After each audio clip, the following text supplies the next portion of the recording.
జానపదం కొత్త ఆట నేర్చిందా పాపలాంటి లేత పదం పాఠశాలగా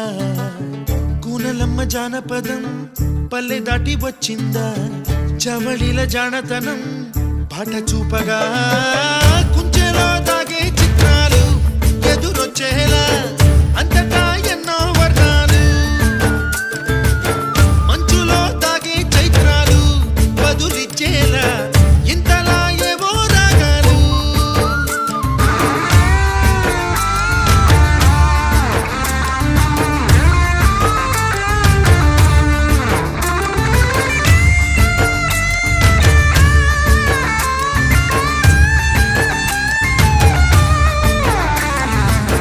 ఆకతాయి